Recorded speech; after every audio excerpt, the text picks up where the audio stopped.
Hello बच्चों। हमारा प्रश्न है यौगिक के प्रत्येक सल्फर परमाणु की ऑक्सीकरण संख्या परिकलित कीजिए Na2S4O6। चलिए समझते हैं इस प्रश्न की मुख्य अवधारणा में अगर ऑक्सीकरण संख्या निकालना है तो हम लोग जो नॉर्मली और जो ऑक्सीकरण संख्या निकालते हैं, औसत ऑक्सीकरण संख्या आसानी से निकल जाता है। औसत ऑक्सीकरण संख्या निकालने के लिए क्या होता है कि कोई अगर उदासीन अणु लिया गया है तो उसमें प्रत्येक परमाणु की ऑक्सीकरण संख्या का योग जो होना चाहिए शून्य होना चाहिए। तो यहाँ पर जो Na2S4O6 इस पर कोई चार्ज नहीं, तो ये उदासीन है। तो इन सभी में सोडियम परमाणु की ऑक्सीकरण संख्या, सल्फर परमाणु की ऑक्सीकरण संख्या और ऑक्सीजन परमाणु की ऑक्सीकरण संख्या का, इन सभी का जो योग होना चाहिए वो शून्य होना चाहिए। तो सोडियम का होता है +1 × 2, सल्फर का हो जाएगा x, और यहाँ पे 4 परमाणु है तो 4 से मल्टीप्लाई कर देंगे। ऑक्सीजन का होता है -2 × 6, इन सभी का योग क्या हो जाएगा 0। तो ये हो जाएगा 2 + 4x - 12 = 0।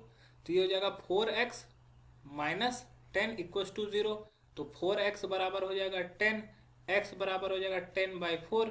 तो x का वैल्यू 5/2, मतलब कि 2.5। ये औसत ऑक्सीकरण संख्या निकला। लेकिन हम लोग को बोल रहा है प्रत्येक सल्फर का परमाणु संख्या। तो अगर प्रत्येक प्रत्येक परमाणु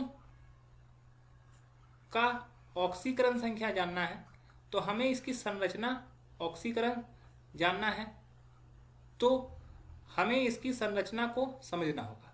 संरचना कैसा होता है, ये हमारा Na हो गया, ये हमारा O हो गया, ये हमारा S हो गया, फिर ये S1, ये S2, ये S3, ये S4, फिर ये O, और ये फिर हमारा Na। ठीक है। ये जो सल्फर है इससे हमारा ऑक्सीजन जुड़ा होता है, इससे जो है हमारा ऑक्सीजन जुड़ा रहता है।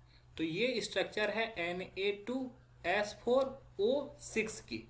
अब यहाँ पर सल्फर की बात करें, S1 की, तो S1 जो होता है इस ऑक्सीजन ऑक्सीजन यहाँ पर जो है -2 बिहेव करेगा तो सल्फर +2 बिहेव करेगा। दूसरा ऑक्सीजन -2 बिहेव करेगा तो ये +2 बिहेव करेगा। और तीसरा ऑक्सीजन -1 बिहेव करेगा तो ये +1 बिहेव करेगा। ठीक है। और यह सल्फर के साथ दूसरे तरफ जो सल्फर जुड़ा हुआ है उसके साथ इसका ऑक्सीडेशन नंबर 0 होगा, क्योंकि इस तरह एनर्जी दोनों का रहेगा। तो ऑक्सीकरण संख्या यहाँ पे दोनों का 0 0 हो जाएगा।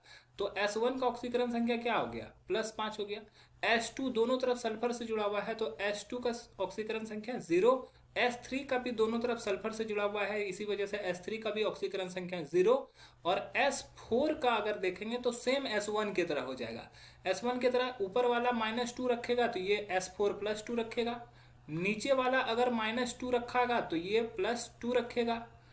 अगर ये वाला -1 रखेगा तो ये वाला +1 रखेगा। तो S4 का भी ऑक्सीडेशन नंबर 5 होगा। तो यहाँ पर S1, S2, S3, S4, ये चारों का ऑक्सीडेशन नंबर जो होगा क्रमशः होगा 5 0 0 5। आशा है यह प्रश्न आपको समझ में आया होगा। धन्यवाद।